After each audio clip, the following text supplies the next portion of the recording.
Hello, welcome to another episode of the BigFooty Tigercast.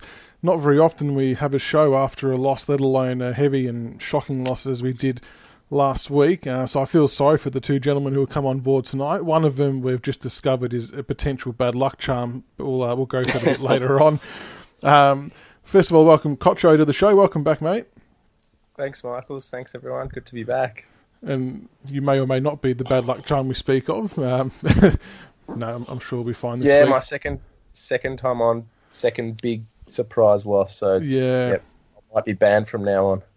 No, that's all right. Hopefully we can turn it around this week and get you back on again after a win, which would be nice.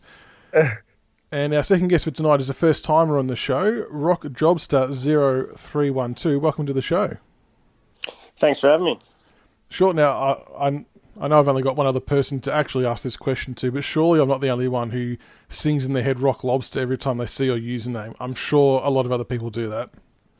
Well, I'm glad you do. That's the inspiration behind it. The username that I wanted was sadly taken by someone who I don't think's ever posted on the forum, so I just happened to have the old B52's Classic playing at the time, and a bit of inspiration hit, and that's all she wrote. So it wasn't the Peter Griffin Family Guy version? Well, no, that sort of was a nice... they might have actually got me interested back in the B52s in the first place, to be honest. But no, the Classic, was the inspiration behind it. Fair enough. And since it's your first time on the show, we'll find out a little bit more about yourself. How did you become a Tiger supporter? Like a lot of other Richmond fans, it's sort of a family inheritance, if you will. My brother and father and I are all Richmond supporters, and on the female side, my sister and two sisters and mother are Hawthorn supporters. So had no choice in the matter. And whilst you can argue having been born in the late '80s and Hawthorn's success from that point on, I can't say I'm disappointed. Yeah, that's a bit unlucky. They would have given you a fair bit of stick, especially in recent history as well when they racked up 4 flags, but at least you got one back, so at least we've had our time. Yeah, the AFL Grand Final DVD collection is a little lopsided at the moment in my family, unfortunately. You'll have to and hide at least a few we of their beat them all the time, even when they were good, so that helps. Yeah, no, that's the one glimmer of positivity through it all. I remember there was one game, because my wife's Hawthorn, a Hawthorn supporter, and we went to a game, and I think it was the game where they were about 50 points up and we come back and won. And prior to the game, she's like, all right, we won't give each other shit because maybe I took it too far a couple of times. That might have happened. I was like, yeah, no worries. So they get 50 points up and she all of a sudden starts teeing off on me. I'm like, oh, I'll sit here and take it. And then when we come back, my God, did I unleash. What a great game that was. Revenge, dish best served cold. Yes, absolutely. All right, we'll get stuck into it. Before we talk about the game last week, I want to do the same segment we did last week, which was the 3 things we learnt from round 2. So, Cotcho, I'll start with you. What were the 3 things you learnt from round 2? Right, so number 1, I reckon our backs are fine. So, obviously, we didn't have Rancy down there, and I was interested to see how we were going to go before the game. And I thought that we stood up really well. Ironically, the one area on the ground where we were probably a bit worried, we were fine, and everywhere else we were absolutely crap. So that was interesting. The second thing is that Essendon are absolutely shit, and their fans would have to be the most deluded fans in the comp. It's fantastic. What makes you say that? Well, the ratio of pre-season build-up to their in-season performances is just off the charts. So it's brilliant. I love it. Did you happen to see the Twitter video doing the rounds of someone burning their Essendon membership on the stove? I just saw a still of it. I didn't actually see the footage, but isn't that brilliant? Isn't that turned around it's from not when us we for used once. to be there? Yeah. And did you catch the footage of, I think it was Guelphy and Langford running past the ball and running off right in the middle of play?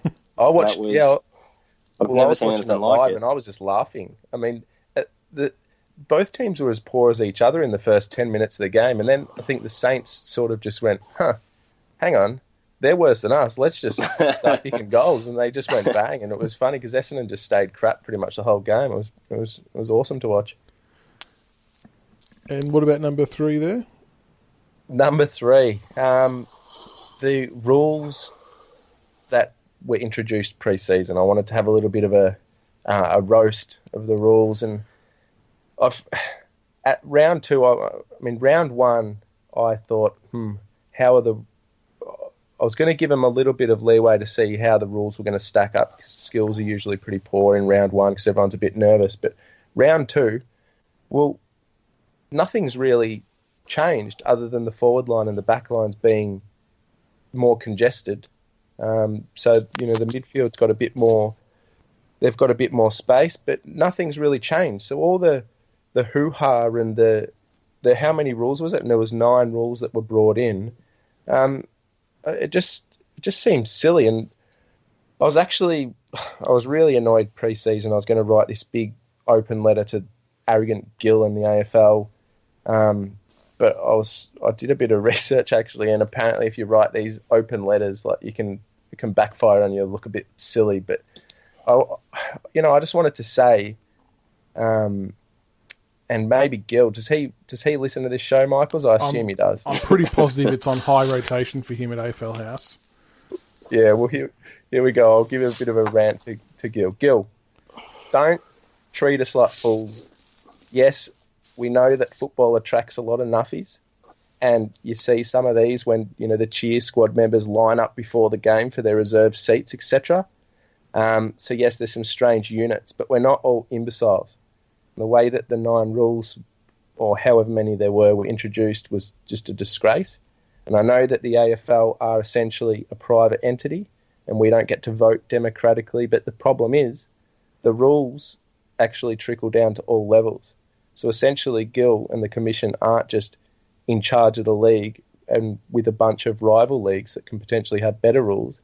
They simply own the game, the Australian football. So if they stuff it up, then what? And then the infuriating part is that they claimed that all of the clubs signed off on it, but we're members. We didn't get asked, any input.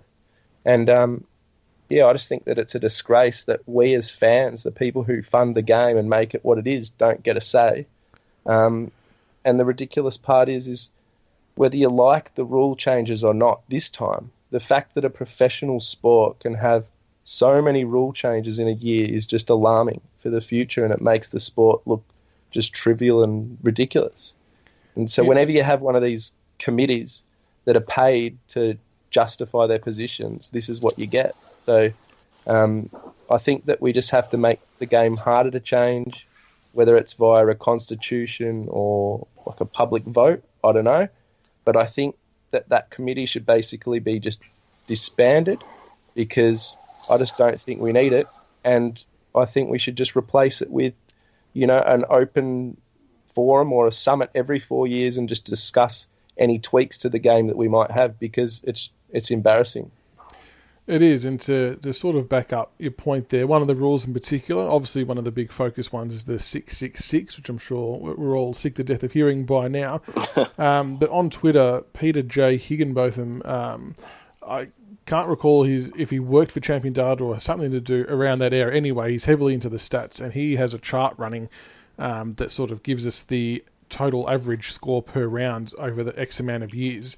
So for round 1, 2018, the average combined score for each game was 177.7 points. And round 1 of 2019, it was 157.3, so well off the pace. And in round 2, the average score in 2018 was 182.3. And in round 2 of 2019, the average score was 162.3. So both well down on their respective rounds the year before. Yeah. Obviously, a bit of data still has to play out before we can probably make full-blown conclusions, because there's obviously weather factors and all that kind of stuff. I get that, but it's already trending downward at an alarming rate. So it's like, at what point does it get to before the media start to acknowledge it? Because they're sweeping under the carpet, to be honest. And we were talking about on Twitter today, people might have seen it, but they're still trying to ram it down everyone's throat that it's the greatest rule ever, because there's high scores, but they're actually incorrect. I mean, there might be 1 or 2 games that have higher scores, but on average across the round, they're all quite lower than usual. So it's just going to be interesting to see, at what point in the year, if it keeps trending this way, that they actually start calling it out. Yeah. Well, the joke is that they bring in the rules as a response to coaching tactics, but they just ignore the fact that the game evolves, and for 150 years or whatever it is, the tactics the coaches have come up with sort of have ebb and flow, and there's always an incentive to score, and that is basically the team that scores the most points, kicks the most goals, wins the game. It's only in the history of the game it's Carltoon and the bloody Sheemans that try to lose. Everyone else tries to win. Yeah, exactly. And I still stand by my current theory, and that's that with the runner not being able to go out into the ground, it's not allowing players to come off the ground for their designated rest time. So more players are on the ground for longer, which causes more fatigue, which causes more inaccuracy. So I can't see it getting any better based off that. And I might be wrong, it might change, but just logically from a fitness standpoint and how that kind of all works, they're out there for longer, more fatigue. So I can't see how it's going to improve. Yeah. Well, I was going to say the thing that I think the AFL should have done, and I agree 100% with everything you've both said, is that I don't quite understand why the urgency to bring the rules in for 2019. For memory, they were handed down July, August 2018. I don't understand why you wouldn't just use this year's GLT series and maybe your VFL and your NEAFL, your QAFL, these sort of things to trial the new rules, to have a lot more data, to have a look at where are the teething problems going to be. And we saw it a few times in the GLT, especially with the 666 infringement free kick issue that seems to take 4 hours for the game to get moving again. What's the key driver for doing it so quickly? And in every other sport, they say these are the rule changes and they're going to be coming in, 1 year, 2 years in advance. It's never, so late in the season, it's going to come in next year. It just doesn't happen. It's a fairly, in my opinion, fairly unprofessional approach by the AFL and a bit bewildering, to be honest, as what the driver is. Yeah, exactly. I mean, the main driver people have spoken about is money, based on if more goals are kicked, it's more commercials equals more money. Whether that's true or not, we'll never know, I guess. But yeah, I agree that it's unprofessional in the sense that it was only really tested on 3 VFL games, and I think from memory they were in the bottom 6, so not really high quality outfits to test it against either. It just doesn't make sense to rush into it like that when it's changing such a big part of the game. But I'm sure we could, talk about that for hours on end. But they've made some epic mistakes. But RockJobster, what about your 3 things you learnt from round 2? Well, the first thing I learned is when it comes to the midfield, it's quality over quantity. One of the big things, and Cotcho touched on it before, is teams like Essendon and North. In the preseason, a lot of talk was around the sheer number of midfielders that they've got. Obviously, adding guys like Dylan Shield and Jared Pollock. But they were both beaten on the weekend against teams that on paper probably don't have that same depth. But it was the quality of players that stood out. Like Jay Gresham was fantastic. He was the best player in the field against the Dons and in that game. And Lachie Neal was fantastic as well. But, you look at other guys like Jack Steele and Nunes for St Kilda, and you look at guys like McCluggage and Jared Berry, from Brisbane. I mean, these guys was just dynamic and creative in the game. And obviously in both cases, what you would have said of the preseason fancies in those games, they lost. So I think quality over quantity is key in the midfield. And we'll probably discuss that as we go along in our game from Thursday night. The second thing, I guess, on a similar vein, is the inside 50 count. I watched the Geelong Melbourne game, and Geelong were so dominant, and I was so surprised when they showed the stats at the end of that game, and I think the Demons had about 25 more inside 50s. They absolutely dominated in that stat, yet were done to the tune of 80 points in poor conditions. So, and then is that the first time we've?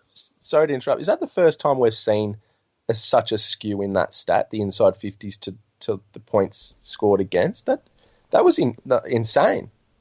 I wouldn't know, but it was crazy, wasn't it? And I think it goes, and it's a similar game. I was going to say the Giants and Eagles as well. I think a similar vein. I think the Giants had about 20 odd more inside 50s, but the quality of the West Coast Eagles talls and the delivery inside forward 50 obviously got the chocolates, and they won by 50 points. So it's just crazy. I think that there used to be that whole idea is that sheer volume of numbers repeat entries and this sort of thing would eventually win the game. But it's proving, at least early doors, that might not necessarily be the case. Bad kicking is bad football. This is true.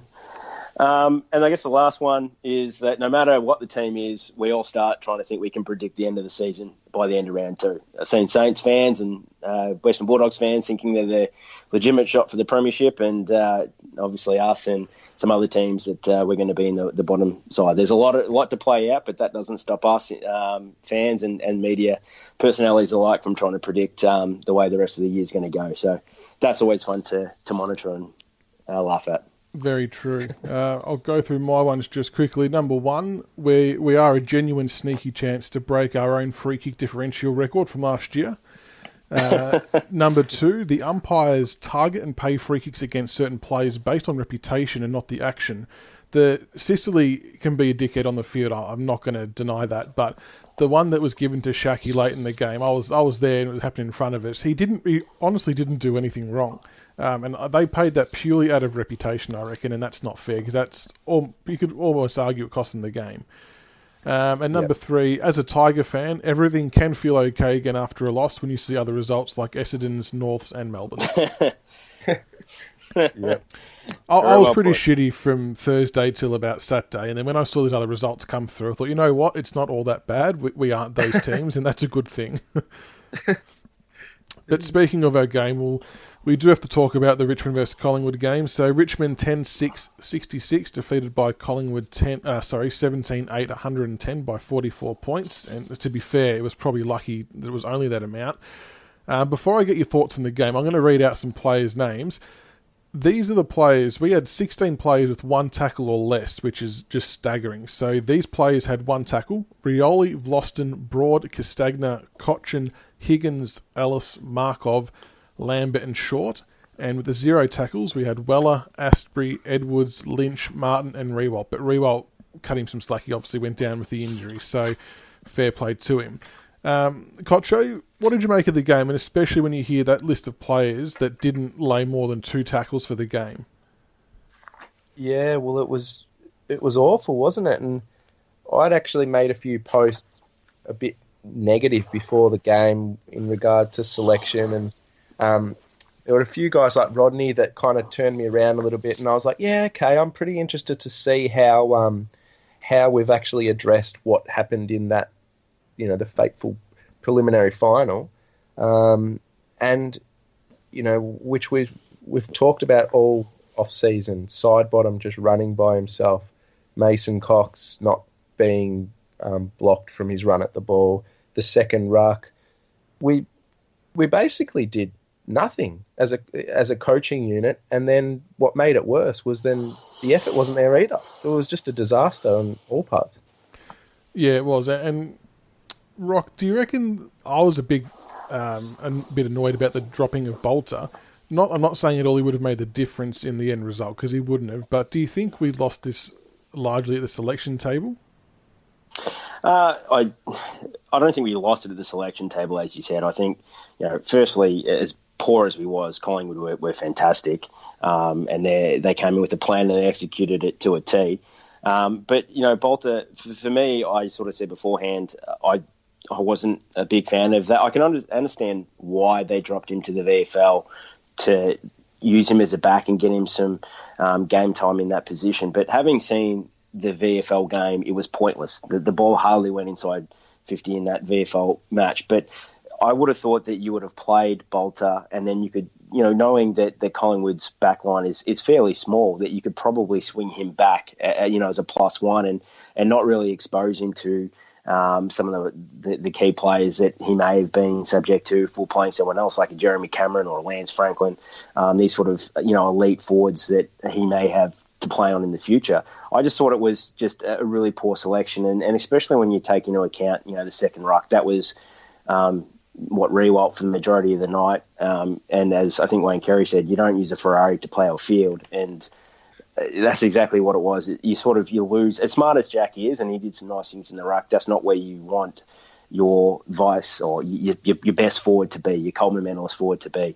I thought we missed a trick on that one. And you can go in further and say his ability to contest in the air around the ground and eliminate some of those contested marks where, guys like Mason Cox were sort of fairly dominant, and certainly Brody Myercheck was as well. I think that we really missed an opportunity in that space, but also just the development of Noah Bolter, who I think is going to be an absolute star, and I think a lot of people feel the same way. And to have him drop back, I thought it was the wrong move. Yeah, and I think you kind of touched on it, Cotcho, that one of the things I thought that we were very good at as a club was learning from the previous times we played teams when we lost. And literally come out and not show any lessons learned was probably the most disappointing part.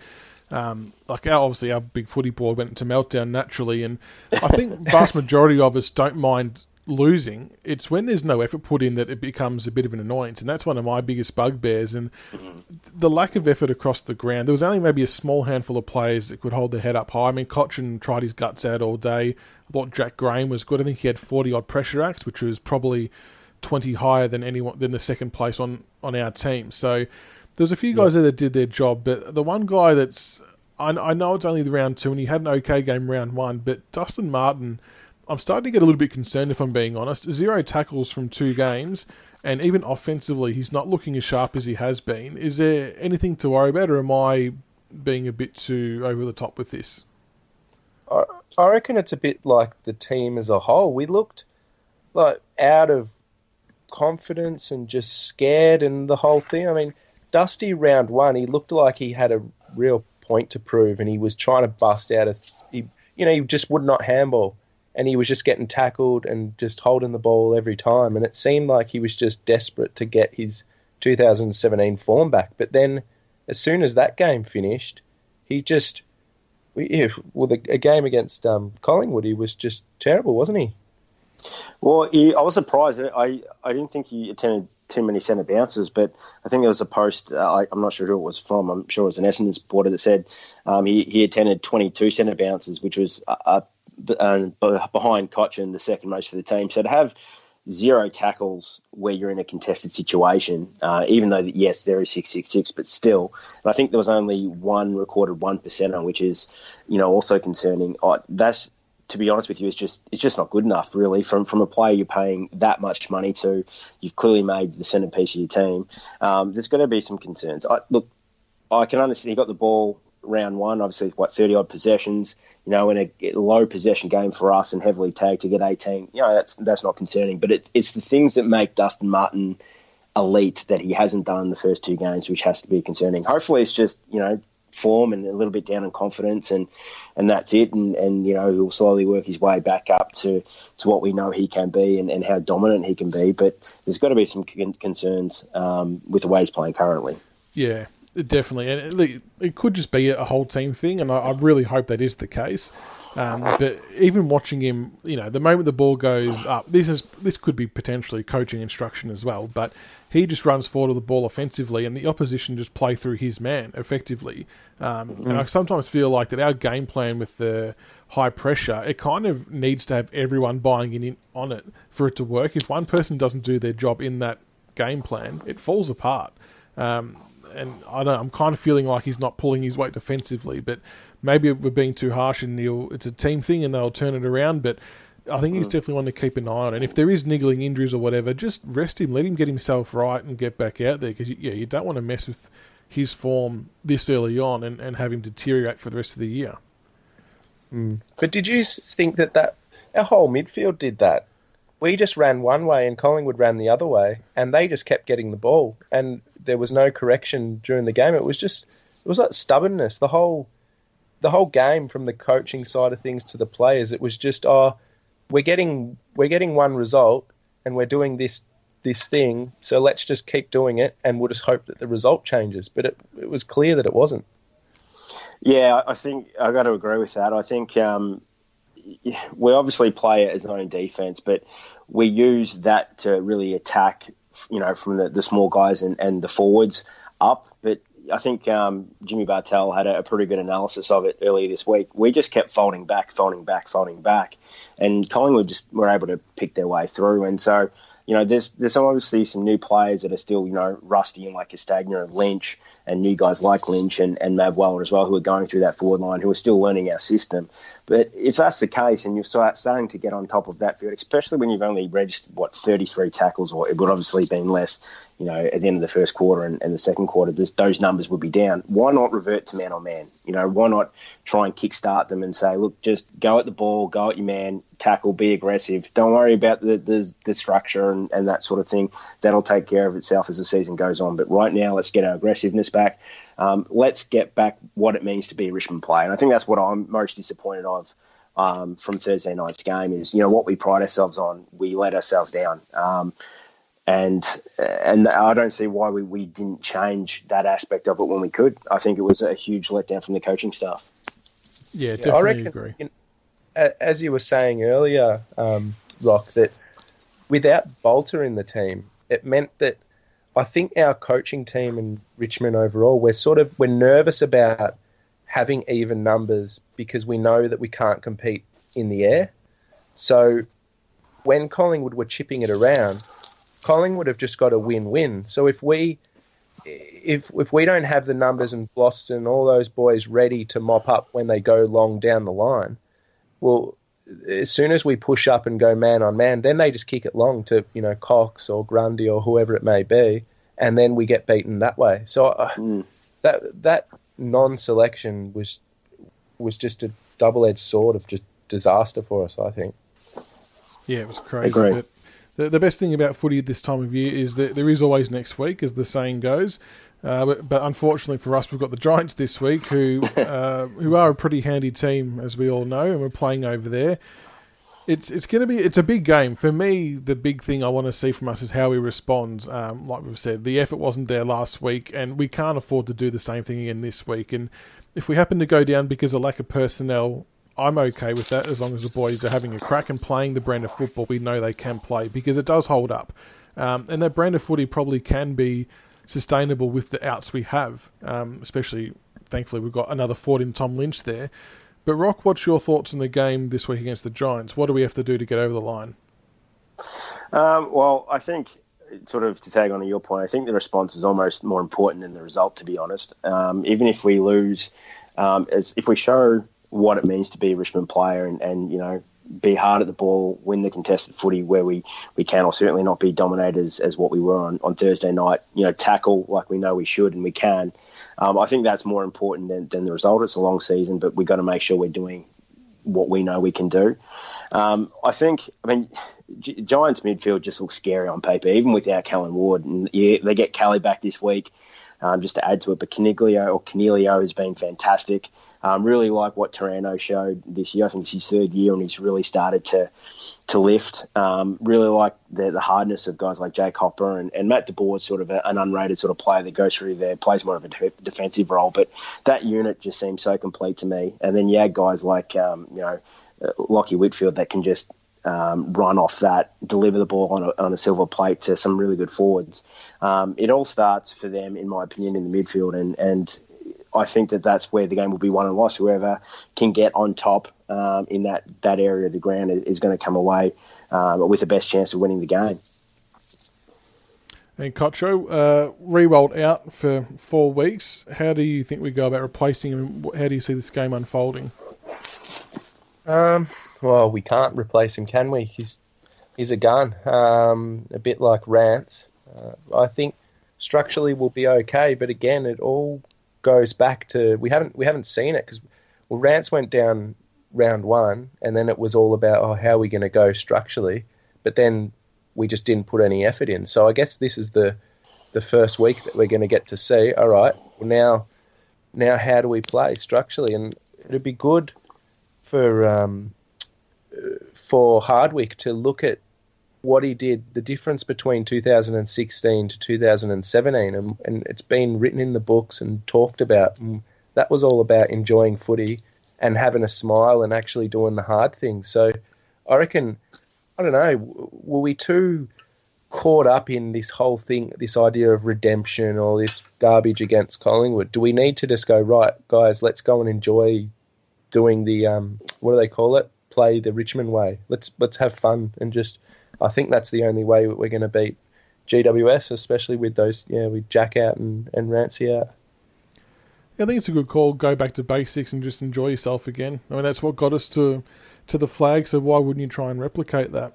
On the Giants midfield, Kelly coming back in, I think he's one of the best young players in the competition. I know people sort of tout Cripps as, the best young player, but he's good in a shit team. No disrespect to Carlton, or maybe a little bit.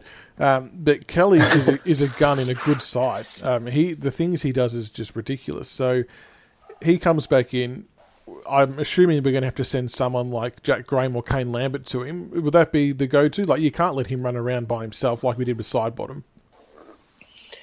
I think so. And especially when you're coming off, knee and hip injuries, I think, and for such a damaging player that he is, that you need someone to sit on him and, not do anything untowards or anything illegal or out of spirit of the game, but just, to always be there to lay a body and to tackle hard and these things to make sure that he feels, the rigours of AFL football. And whether that is, I think it'll be more likely Jack Graham than a Kane Lambert, who sort of traditionally come in as the plus one to a stoppage, coming off the back of the square, for example. Or maybe, and I know I'm going to probably get a fistful of negativity for saying this, but even a guy like Brandon Ellis, who's got the tank to go with someone like Kelly, and has a strong body. Whether or not he uses it is a different question. But just to run with him and make him feel the presence for the whole 4 quarters of the game. I think that's the way you have to go, because Sidebottom's a great example, and there's been some others that we've played against the last couple of years that these guys can get away from us and really have a huge impact on the game. Would you boys tag? Would you guys go for Whitfield or Kelly first if you could only choose one? Oh, I would go Whitfield. So that's the problem, isn't it? Because Whitfield, Kelly, can you even block him out of the game if you have someone on him? Whereas Whitfield, I haven't watched too many Giants games. I've seen Whitfield just running around doing his own thing. Is that his work ethic, or did a club sort of just forgetting about him? I think what makes it hard for him is that they do a lot to sort of free him up, from what I can see, and they've got guys like Nick Haynes who didn't play round 1 and have sort of swung forward, I think, against the Eagles. But traditionally, guys like him, Heashaw's another one. They've had a few other guys like Zach Langdon, I want to say, or Zach Williams, and who's the guy who went to Fremantle? Rory Lobb. No, McCarthy. Flinker. That's Wilson. Nathan Wilson. Williams and Wilson, I think, were the other two. So they've got other guys, and I think they've found a way to manufacture it to make Whitfield sort of be the extra sort of guy. But I would tag him just because he can be so damaging, and he is a guy that can break lines, and the style of football that GWS have played, this really smooth moving sort of game style. Kelly undoubtedly helps that, but I think Whitfield's the kind of the pinnacle of that. When they're up and running, he's doing those sort of things. But geez, that's a hard call to make. Yep. Yeah, I think you just have to play it, just see how it goes, and just adjust accordingly, I think. But from a Tiger perspective, obviously with Riewoldt out for 4 weeks, thank God we did sign Tom Lynch, and it's still a little bit surreal to me that he even plays for us, if I'm being honest. It just seems odd that he's out there. But how important does he become now, and especially given his lack of preparation and match fitness? The whole load of the forward line goes onto his shoulders now. How do we want him to respond? I think the same way that we probably asked him to play from the very beginning, and that's just provide a contest and not get too sort of overwrought with trying to do too much and be the man, even though now he is the man. So he's just got to play his part.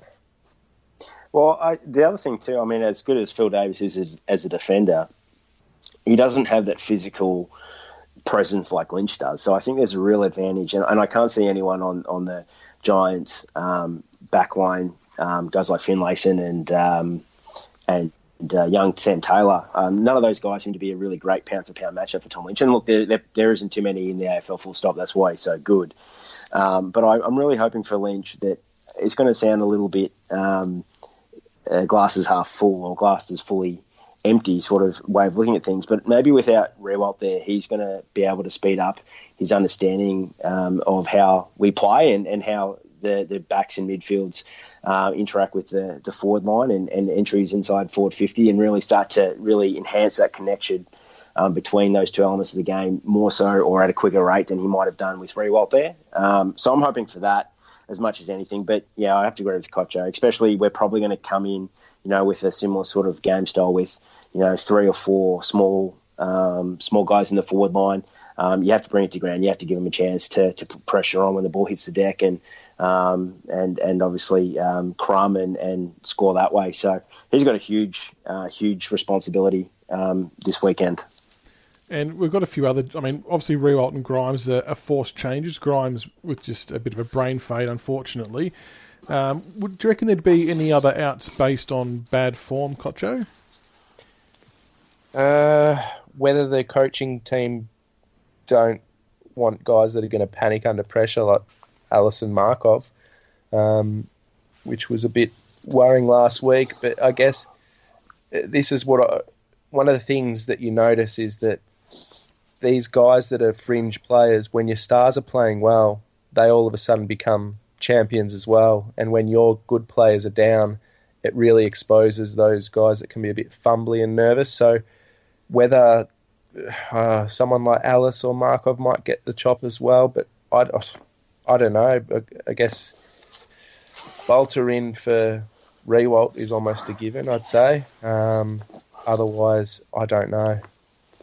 The other name thrown around was obviously Garthwaite for Grimes potentially. Is that? I think apparently he had ice on his hamstring late in the VFL game last week. But if we assume that that's all okay and checks out, would you bring Garthwaite in and get him into it straight away? Yep. Yeah, I would. I think he's going to be an absolute star, to be honest with you. And Rancey's obviously out for the year, and I think that if we have got any chance towards the point end of the year, you've got to get games into someone like Garthwaite to really hold down that spot. And what he played, 2 senior games, you can get that up to 20s, 25. That's only going to be a positive. So I think you have to bring him in. And we got to look at the what we did well in 2017, and that was get some enthusiasm into the place and having some of these kids given the responsibility. And we've seen that with Geelong have done it really well the first 2 rounds. Port did it quite well the first week.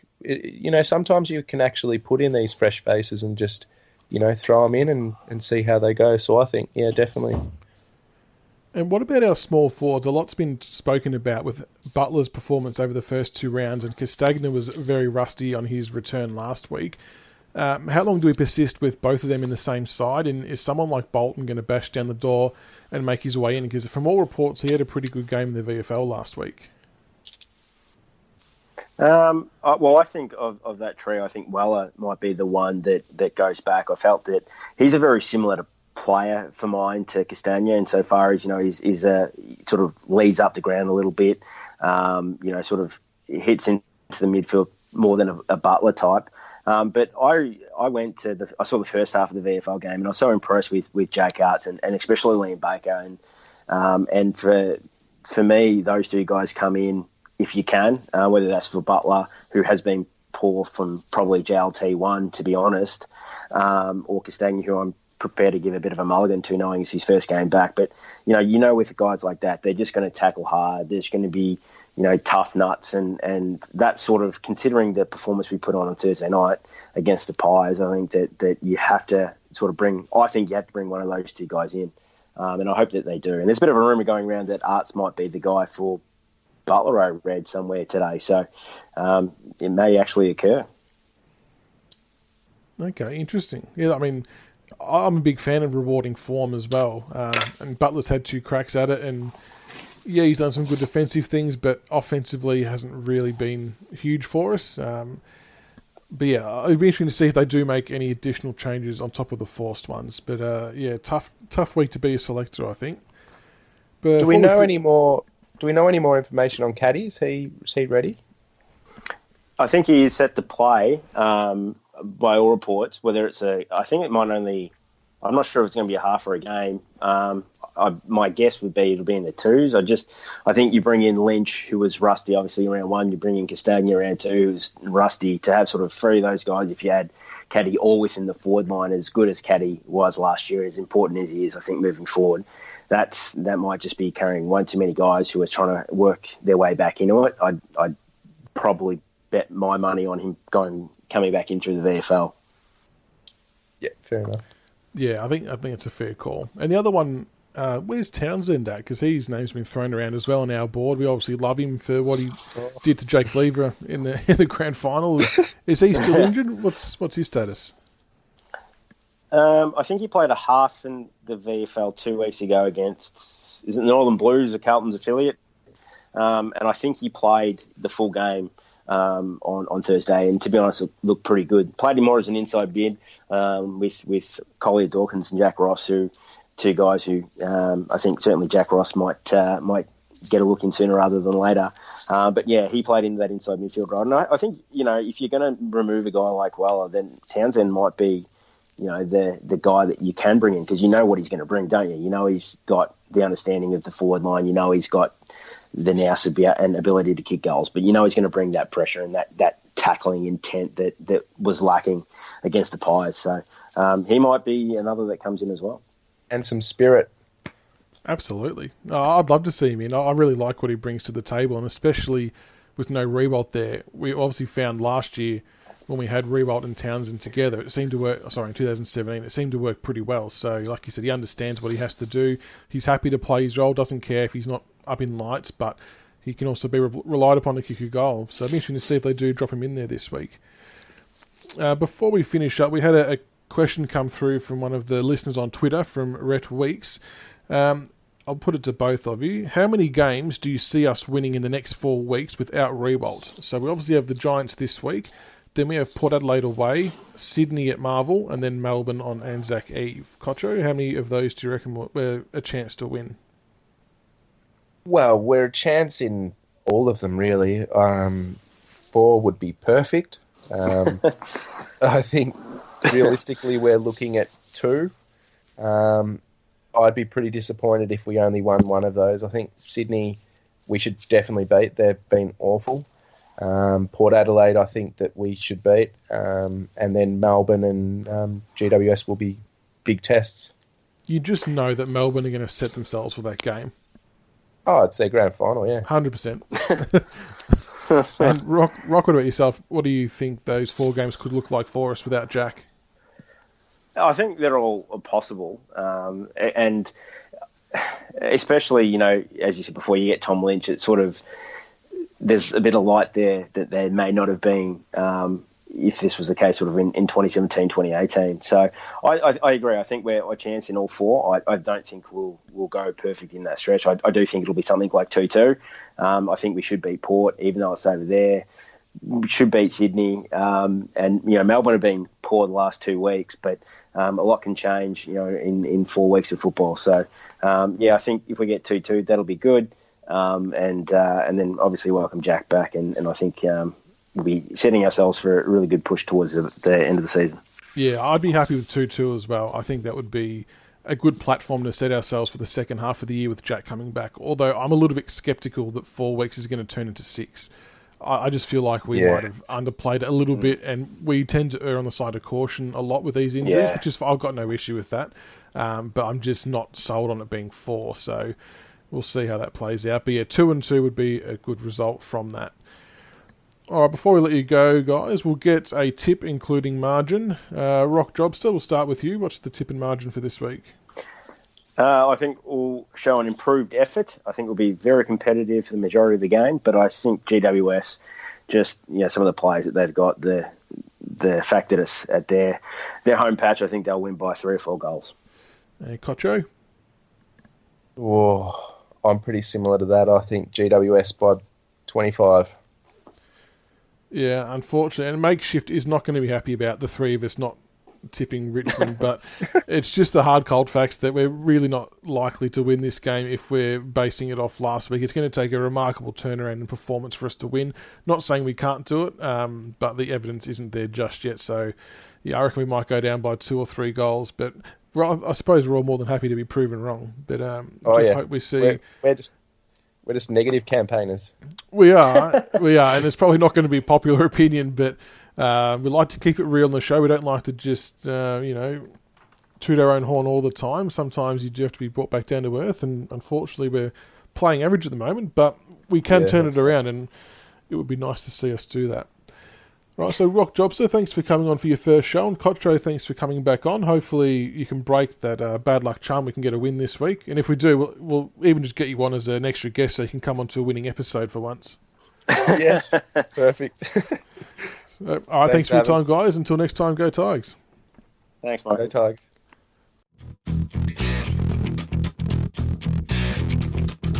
Thank you for listening to another episode of the Richmond BigFooty Tigercast. Be sure to subscribe to the podcast on iTunes and YouTube so you can follow all the roast and toast, the reviews and previews, and all topics Richmond. Also keep an ear out for our special episodes of interviews with past players. Go Tigers.